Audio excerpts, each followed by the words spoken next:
이 시간 우리 하나님 앞에 잠깐 한번 기도하며 나아가도록 하겠습니다. 함께 한번 기도하겠습니다. 사랑하는 하나님께서 우리에게 어제 하루의 삶을 허락하여 주시니 감사를 드립니다. 오늘은 부흥의 후의 두 번째 날을 맞이합니다. 하나님께서 저희들에게 주셨던 그 하나님의 마음을 하나님 우리가 이 세상에서 살아가면서 하나님 그 마음들 하나하나를 우리가 경험하며 살아가 볼 수 있는 하나님의 사람이 되게 하여 주시고 주님 저희가 오랫동안 하나님 우리 주님 앞에서 다오를 수 있는 그런 하나님의 사람이 되어가 볼 수 있도록 주님께서 도우시고 함께하여 주옵소서. 사랑하는 주님, 우리 식구들 하나님께서 붙잡아 주셔서 어디에 있거나 하나님의 놀라운 능력으로 모든 이들 한 사람 한 사람들을 안아주시고 기도하는 모든 것들 속에서 주님 하나님의 응답하심을 바라볼 수 있는 주님의 사람이 되도록 아버지여 도와주옵소서. 모든 말씀 우리 주님 예수님 이름으로 기도드립니다. 아멘. 하나님께서 우리에게 주시는 말씀 함께 읽습니다. 창세기 12장 10절부터 20절까지의 말씀입니다. 창세기 12장 10절부터 20절까지의 말씀 우리 같은 목소리를 읽도록 하겠습니다. 10절부터 20절입니다. 함께 읽습니다. 시작. 그 땅에 기근이 들었으므로 아브라함이 애굽에 거류하려고 그리로 내려갔으니 이는 그 땅에 기근이 심하였습니다. 그가 애굽에 가까이 이르렀을 때에 그의 아내 사레에게 말하되 내가 알기에 그대는 아리따운 여인이라 애굽 사람이 그대를 볼 때에 이르기를 이는 그의 아내라 하여 나는 죽이고 그대는 살리리니 원하건대 그대는 나의 누이라 하라. 그러면 내가 그대로 말미암아 안전하고 내 목숨이 그대로 말미암아 보존되리라 하니라. 아브라함이 애굽에 이르렀을 때에 애굽 사람들이 그 여인의 심히 아리따움을 보았고 바로의 고관들도 그를 보고 바로 앞에서 칭찬함으로 그 여인을 바로의 궁으로 이끌어들인지라. 이에 바로가 그로 말미암아 아브라함을 부대함으로 아브라함이 양과 소와 노비와 암수 나귀와 낙타를 얻었더라. 여호와께서 아브라함의 아내 사레의 일로 바로와 그 집에 큰 재앙을 내리신지라. 바로가 아브라함을 불러서 이르되 내가 어찌하여 나에게 이렇게 행하였느냐? 내가 어찌하여 그를 내 아내라고 내게 말하지 아니하였느냐? 내가 어찌 그를 누이라 하여 내가 그를 데려다가 아내를 삼게 하였느냐? 내 아내가 여기 있으니 이제 데려가라 하고 바로가 사람들에게 그의 일을 명하매 그들이 그와 함께 그의 아내와 그의 모든 소유를 보내었더라. 아멘. 아멘.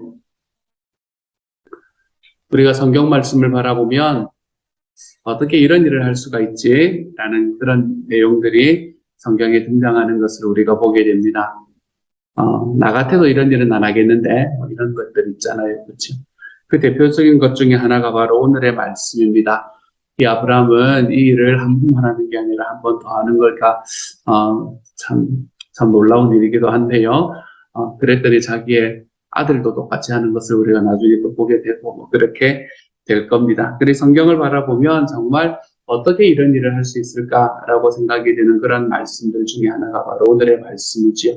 오늘의 말씀의 대충 스토리는 이렇습니다. 아브라함이 어제 말씀에서 새로운 여정을 시작을 했다라고 이야기했잖아요. 점점 남방으로 옮겨갔다라는 이야기가 이제 계속해서 이 아브라함이 자기의 그 journey를 떠나서 자기의 여정을 떠나서 점점 남쪽으로 옮겨갔다라는 이야기를 말하는 거다라고 말씀을 드렸잖아요. 그러니까 하나님께서 그에게 주셨던 여정이 끝이 났는데 그런데 거기에서 자기의 여정을 시작을 하는 거예요. 그렇죠?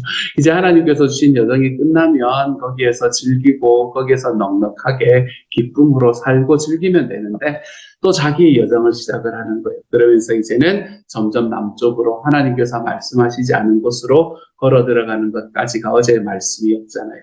오늘의 말씀에서는 이제 그렇게 남방으로 옮겨가고 다시 자기 여정을 시작했던 아브라함의 여정이 어떤 모습이었는가라는 것을 이야기합니다. 남쪽으로 점점점 내려가다가 그는 어디까지 가나 하면 이집트까지 이릅니다.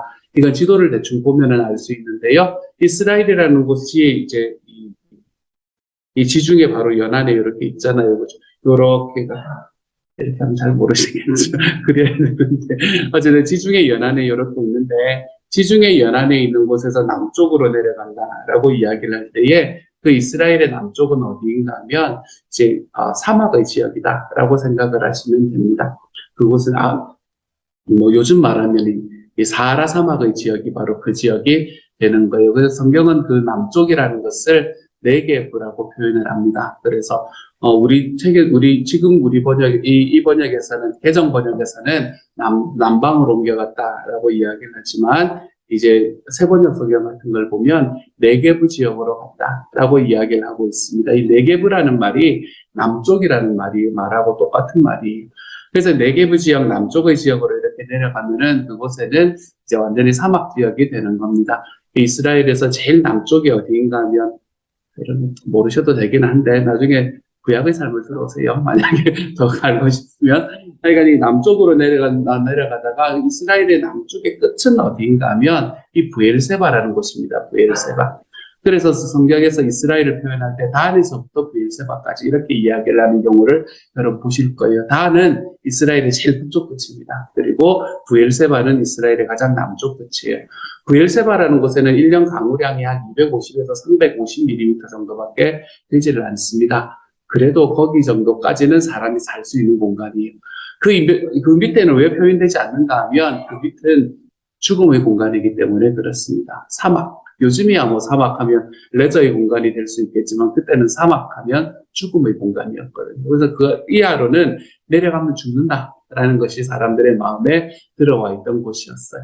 그래서 다윗 같은 경우에 다윗이 내가 사망의 음침한 골짜기로 다닌다라고 이야기를 할 때 그때 나의 사망의 음침한 골짜기 같은 그런 것도 바로 이 네게브라는 이 사막 지역에 있는 그 죽음의 공간들을 생각을 하면서 쓴 글이다라고 이야기를 할 만큼 이 이스라엘 남쪽은 죽은 땅입니다. 근데 이렇게 죽은 땅을 향해서 사람들이 내려가는 이유가 뭘까요? 그렇게 내려가다 보면 뭐가 나오나 하면 이집트가 나오기 때문입니다. 이제 이 동쪽, 이 지중해 연안에 있다가 남쪽으로 약간 서남쪽으로 내려가다 보면 그곳에 나일강이 존재하고 그리고 거기에 이집트가 존재하거든요. 그렇기 때문에 이제 이스라엘 백성들이 남쪽으로 내려가는 것을 우리가 성경을 통해서 볼 수 있게 되기도 하고 그래요. 아브라함이 이제 그런 경우가 되는 겁니다. 남쪽으로 점점점 내려가다 보니까 어디를 만나냐면 이집트를 만나게 되었지. 이집트를 만나서 그게 이제 그곳에 들어갔더니 이제는 완전히 다른 지역에서 사는 거잖아요. 하나님께서 자기에게 명령하셨던 곳에서는 하나님께서 지켜주실 것이라는 확신이 있었지만 이제는 하나님이 명령하신 곳이 아니거든요. 내가 내 뜻으로 나의 여행을 시작한 거거든요. 그러니까 두려울 수밖에 없습니다. 이곳에 들어와서 어떤 일이 일어날지 어떻게 압니까? 그렇죠? 또한 가나안이라는 곳은 이제 그때 당시에 뭐 무슨 이런 왕국이 건설되어 있던 것도 아니었고 주변에 있는 사람들도 자기하고 비교해 보면 그렇게 힘이 센 사람들도 아닌 것 같았던 그런 어떤 농경 사회를 이루고 있었던 곳이라면 그거는 이집트라는 곳은 차원이 다른 곳이었을 거 아닙니까? 그렇죠? 이집트에는 이집트의 파라오를 필두로 해서 그곳에는 정말 찬란한 문화가 그때도 이미 피어 있었던 그런 시대였거든요. 우리 아브라함의 시대라고 생각하면 여러분 굉장히 고대의 시대를 생각을 하시잖아요. 근데 아브라함의 시대는 대체로 주전 한 2000년 정도 되던 시대입니다. 주전 2000년 정도 되던 시대가 아브라함의 시대인데 반해서 여러분 이집트에서는 그 피라미드 있잖아요. 그렇죠? 이집트의 피라미드는 주전 2600년, 2700년 전에 이미 지어졌습니다. 그 거대한 피라미드요. 그렇기 때문에 그때 당시에 이집트가 가지고 있었던 그 놀라운 문화와 그리고 그 놀라운 번영은 다른 나라 사람들은 상상할 수조차 없는 그런 나라가 바로 이집트라는 나라였습니다. 그래서 이집트로 내려갔더니 아브라함이 마음에 두려움이 생기는 거예요. 내가 여기 아는 사람도 없고 내가 가만히 보니까 하나님께서 나에게 여기 오라고 이야기한 것도 아닌데 내 뜻대로 지금 왔고 나를 지켜줄 사람도 없는 것 같고 그러니까 마음에 두려움이 잔뜩 생기기 시작을 했지요. 그래서 이제 한 가지 문제가 생기는데 가장 나에게 있는 큰 두려움이 뭘까라고 생각해 보니까 아내가 이쁜 거 그게 이제 제일 큰 두려움이다라고 생각을 하게 되었던 것 같아요. 평소에야 뭐 아내가 이쁜 게 굉장히 즐거움일 수 있었겠지만 이제 자기가 아무것도 가진 것이 없고 주변 사람들하고 비교해 볼 때 가장 초라한 이제 굉장히 초라한 상황이다라는 것을 깨달았을 때에 아브라함에게 이 아내의 아름다움은 자기에게 굉장히 커다란 두려움으로 다가오게 되었던 것 같습니다. 그래서 자기 아내를 불러서 내가 당신한테 한 가지 부탁할 게 있다. 만약에 사람들이 물어서 나하고의 관계가 뭐냐라고 물으면 아내라고 이야기하지 말고 동생이라고 이야기를 해줘라. 이제 이렇게 이야기를 하고 있는 겁니다. 이 동생이라고 이야기하는 이야기가 여동생이라고 말하는 게 사실 완전히 거짓말은 아니거든요. 그렇기 때문에 아브라함이 그의 마음속에 이런 이야기를 할 수 있었던 것 같아요. 완전히 거짓말은 아닌데 이런 생각들을 하게 했기 때문에 그런 것 같아요. 이 사레라는 사람은 이 아브라함에게는 이제 사촌 여동생 정도의 위치를 차지하고 있었던 사람이었기 때문에 그때는 사촌끼리 결혼하는 게 큰 문제가 없었던 시대였습니다. 요즘도 일본 같은 데서는 사촌 간의 결혼이 허용이 되는 그런 곳이잖아요. 그렇지?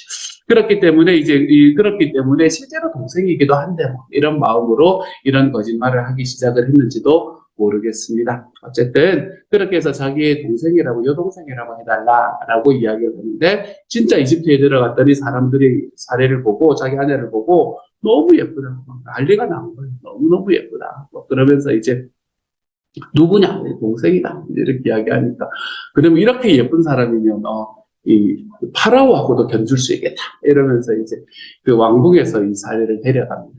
왕궁에서 사례를 데려가는데도 아무런 그걸 하지 않는 아브라함을 보면 참 놀랍지 않습니까? 여러분, 이게 아무런 반응을 하질 않습니다. 데려가면 데려가나 보다. 이러면서 속으로는 소가리를 했는지 어떤지는 모르겠지만 성경에서는 그냥 아브라함은 그 모든 것들을 당하고 있었던 것으로 보여집니다. 그리고 난 다음에 또 속도 없이 이제 야 이렇게 아름다운 여인을 우리에게 주어서 너무나 고맙다 오빠요 이러면서 자기한테 재물을 줍니다. 이것도 주고 저것도 주고 이렇게 하는데 그것도 덥석 받아 드십니다. 또 이분은 덥석 받아 드셔가지고 자기의 부여함을 이제 많이 자랐겠죠. 그리고 아내를 빼앗겨버린 이런 상황이 되었습니다. 그렇게 빼앗긴 상황 속에서 아브라함이 일하지 않으니까 누가 일하기 시작하나 하면 하나님이 일하시기 시작을 해요. 그래서 하나님께서 그 사례를 데려갔던 그 이집트의 그 파라오의 집에 이제 문제가 생기게 만드셨지요.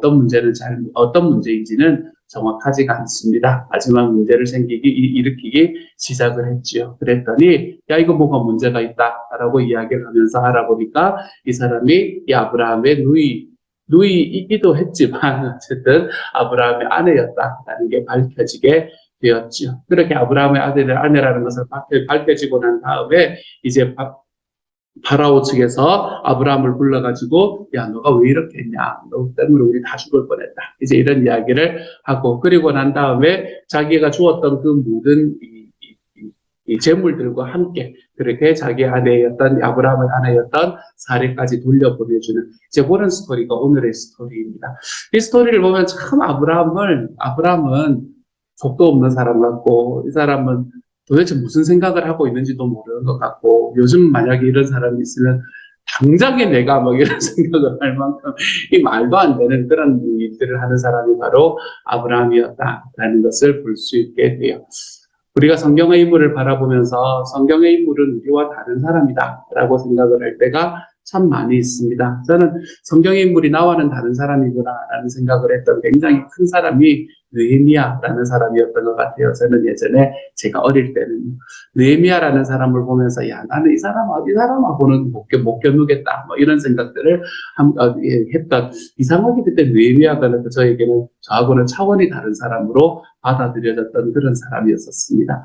우리가 성경의 인물을 바라보면 언제나 어떤 이야기를 하냐면 그 사람들이니까 할 수 있는 일이지 이런 이야기를 할 때가 있습니다. 성경의 인물이니까 하나님께서 선택하셨으니까 아니 나는 안 돼 라고 이야기를 하는 경우가 우리의 삶에서는 참 많이 있는 것 같아요. 하지만 우리가 성경의 인물을 바라보면 이 사람들은 야, 이런 일까지 한단 말이야 나 같아도 안 하는 일을 이런 이야기들을 우리가 할 수 있는 그런 사람들이 바로 이 성경의 인물이구나라는 것도 또한 사실입니다.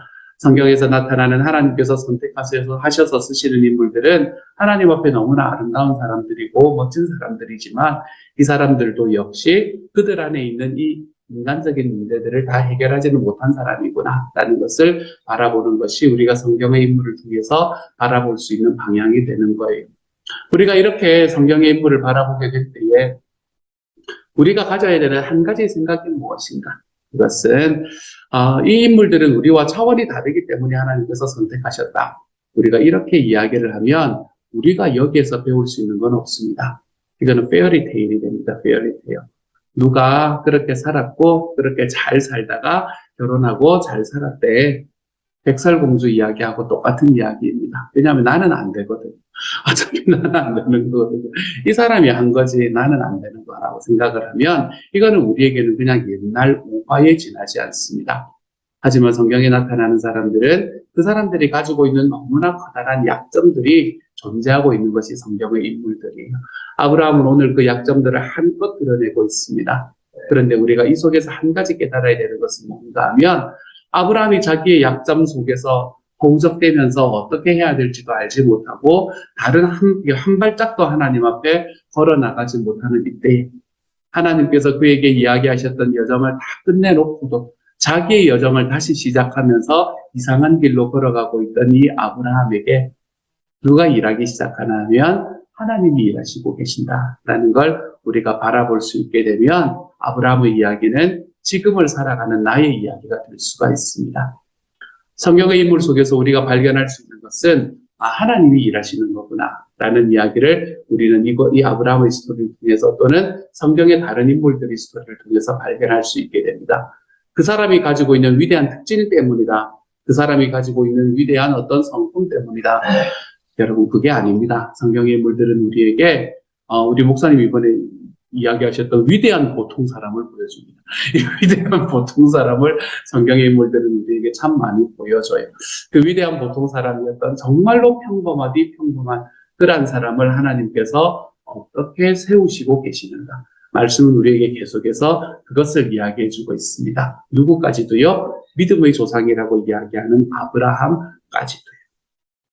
아브라함은 그가 가지고 있는 위대함 때문에 믿음의 조상이 된 사람이 아니라는 사실, 우리는 그것을 어제 읽었던 9절의 말씀 점점 남방으로 옮겨갔더라 라고 이야기하는 이 말씀부터 앞으로 계속해서 지속적으로 이 아브라함의 스토리가 그가 가지고 있었던 그 위대함 때문에 하나님께서 그를 믿음의 조상으로 만드신 것이 아니라는 사실을 너무나 분명하게 알 수 있게 될 겁니다. 그러면 아브라함을 믿음의 조상으로 만든 것은 왜 어떻게 그렇게 만들어졌는가? 아브라함은 그가 믿음의 조상이 된 것이 아니라 하나님께서 그를 믿음의 조상으로 만들어 가셨다라는 사실을 발견을 하면 너무 좋습니다. 오늘의 말씀을 바라보면 20절에서 뭐라고 이야기하나 하면 바로가 사람들에게 그의 일을 명하매 그들이 그와 함께 그의 아내와 그의 모든 소유를 보내었더라 라고 이야기를 합니다.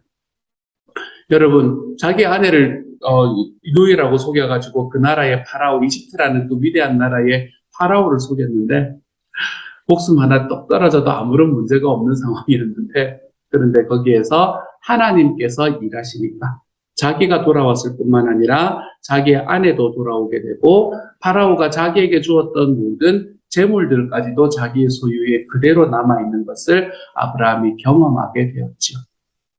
이 경험을 통해서 아브라함이 배운 게 뭘까요? 이 경험을 통해서 아브라함이 배운 것은 딱 하나일 겁니다. 내가 믿는 하나님이 생각보다 크신 분이구나 라는 걸 알게 됐을 거예요. 그때 당시 이집트의 파라오는 신이었잖아요. 그렇죠? 그 자체로 신이었거든요.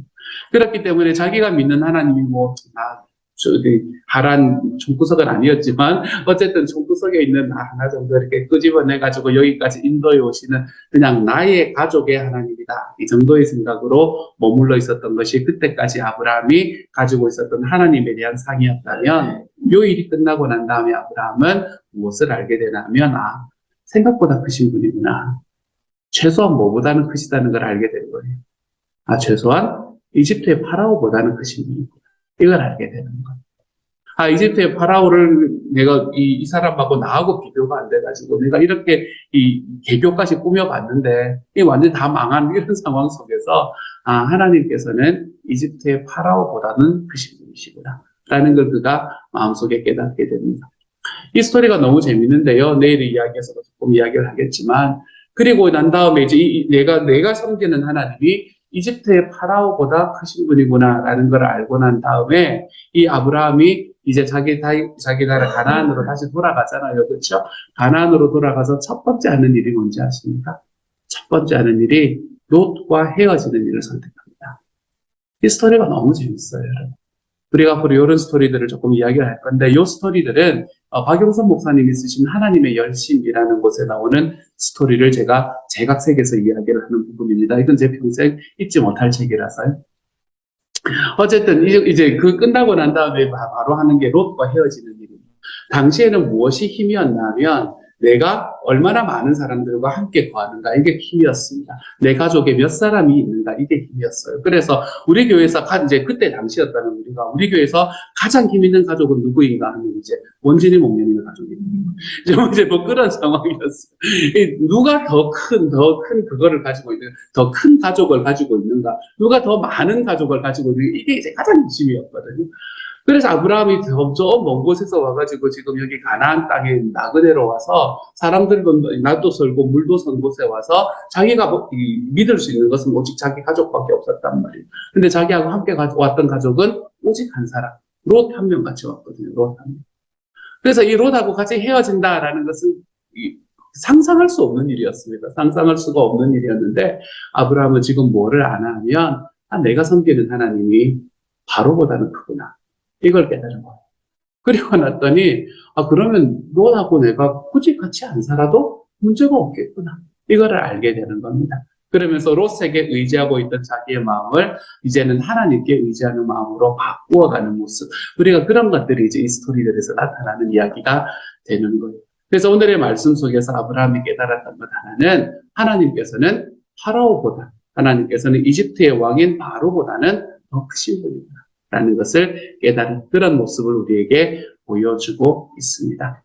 이렇게 하나님께서는 우리에게 자기의 모습을 계속해서 보여주시면서 정말 아무것도 아니고 정말 이 세상에서 이상한 선택들을 하고 이상한 이 반응들을 하고 있는 우리들 한 사람 한 사람을 하나님의 사람으로 자라게 만드시는 분이 바로 우리 주님이시다 라는 것을 우리가 좀 깨달으며 살았으면 좋겠어요. 사랑하는 여러분, 우리는 아브라함 같은 사람이 될 수 있을까요? 없을까요?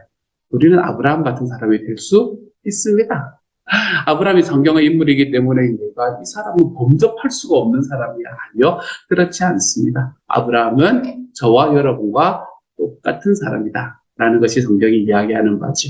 그래서 우리가 아브라함을 이야기하는 것은 아니지만 엘리야를 이야기할 때 엘리야는 우리와 성정이 똑같은 사람이죠. 그가 하나님 앞에 기도했다니 이러면서 이제 이야기하는 스토리를 우리가 발견하는 것도 있지 않습니까? 그렇죠? 그렇기 때문에 우리가 아브라함의 스토리를 바라보면서 아브라함이 정말 나보다 더 못한 일을 하고 있는 상황 속에서 하나님께서 그에게 그를 어떻게 이끄셔서 그에게 무엇을 가르쳐 주셨는가? 하나님께서는 최소한 바로보다는 더 크신 분이십니다 라는 것을 그가 깨달았을 때에 그는 그것을 그냥 머릿속에 남긴 것이 아니라 그는 그것을 자기의 삶의 행동으로 옮길 줄 아는 삶을 살았던 사람이었죠. 그러므로 사랑하는 여러분, 저와 여러분에게 하나님께서 오늘 우리에게 가르쳐 주시는 것, 하나님은 나는 하나님께서 이렇게 말씀하실 때 나는 너에게는 이것보다는 크다 라고 이야기하실 때에 그 이것이 여러분에게는 무엇입니까? 아브라함에게는 파라오였지요. 아브라함에게는 바로였습니다. 하나님께서는 저와 여러분에게 나는 너에게 이것보다는 크지 라고 이야기할 때 그 이것이 무엇인지를 좀 기억하는 오늘 하루가 되어가시기를 소망합니다. 그래서 그것보다 크신 분이다 라고 이야기하면 그것을 내 삶의 우상으로 딱 가지고 있던 것은 내 손을 하나님 앞에 놓아드려 볼 수 있는 하나님의 사람이 되었으면 좋겠어요. 나의 삶을 꽉 붙들고 있던 그것, 어쩌면 내가 가지고 있던 예전의 나의 삶의 트라우마, 이런 것도 우리 우상이 될 수 있거든요. 내가 누군가를 붙잡음으로 인해서 내가 내 삶의 안정을 얻으려는 시도, 이런 것도 우리 삶의 우상일 수 있단 말이에요. 그 어떤 것들보다도 하나님께서 더 크신 분이다. 주님께서 우리에게 이야기하실 때에 저와 여러분이 그렇습니다. 하나님, 주님께서 그것보다 크시죠. 하나님 앞에 고백하고 그리고 그것을 하나님 앞에 놓아드리면서 내 주님이 우리의 삶에 대체되는 오늘 하루. 저는 저와 여러분이 이렇게 아브라함이 걸었던 이 길이 저와 여러분의 삶에 오늘의 하루의 길이 되어가 볼 수 있기를 우리 주님 이름으로 소망합니다. 이 시간까지 한번 기도하며 나아가도록 하십시다. 함께 한번 기도합니다. 사랑하는 하나님, 바로를 바라보면서 얼마나 두려웠을까? 이집트 사람들을 바라보면서 아브라함이 얼마나 두려웠을까요? 주님, 그러한 과정 속에서 하나님께서는 아브라함이 일하지 못하고 아브라함이 움직이지 못할 때 하나님께서 대신 움직여 주시는 분이라는 것을 깨닫게 하시니 감사합니다. 우리도 움직이지 못할 때가 있습니다. 내 삶에 정말 우상처럼 섬기는 것이 너무나 크고 그것이 너무나 두려워서 우리가 꼼짝달싹도 못하는 때가 있습니다. 그럴 때마다 아브라함에게 움직여 주셨던 하나님이 계셨던 것처럼 우리에게도 움직이시고 일하시는 하나님이 계심을 우리가 알게 하여 주시니 감사를 드립니다. 하나님, 그래서 아브라함이 하나님께서는 바로보다는 크신 분이구나. 내가 두려워하던 그것보다 훨씬 크신 분이구나 라는 것을 알게 된 것처럼 우리도 우리의 삶에 집착하고 우리의 삶에서 의지하는 하나님, 그 나의 우상보다 내 하나님께서 훨씬 더 크신 분이시구나 라는 것을 우리의 삶 속에서 깨달아 알 수 있는 하나님의 사람이 되게 하여 주옵소서. 그래서 우리가 오늘 하루 살아갈 때에 내가 살아가는 삶에 나를 얽매고 묶고 있는 것에서 주님이 한 걸음씩 한 걸음씩 물러서 볼 수 있는 하나님의 사람이 되게 하여 주시고, 내가 거기에서 떠나는 것이 쉽지가 않다면 하나님으로 대체해 볼 수 있는 시간, 주님이 나에게 주시는 그 놀라우신 사랑으로 우리의 삶에 내가 가지고 있던 나의 두려움의 우상들을 하나님과 대체하며 살아가보는 하나님의 하루가 될 수 있도록 주여 도와주셔서 주님 안에 더 자유롭게 하십시오. 자유롭기 때문에 더욱더 행복해지는 하나님의 사람이 되도록 아버지께서 도우시고 함께하여 주옵소서. 모든 말씀 우리 주님 예수님 이름으로 기도드립니다. 아멘. 하늘에 계신 우리 아버지여, 이름이 거룩히 여김을 받으시오며 나라 임하옵시며 뜻이 하늘에서 이루는 것 같이 땅에서도 이루어지이다. 오늘날 우리에게 일용할 양식을 주옵시고 우리가 우리에게 죄 지은 자를 사하여 준 것 같이 우리 죄를 사하여 주옵시고 우리를 시험에 들게 하지 마옵시고 다만 악에서 구하옵소서. 대개 나라와 권세와 영광이 아버지께 영원히 있사옵나이다. 아멘.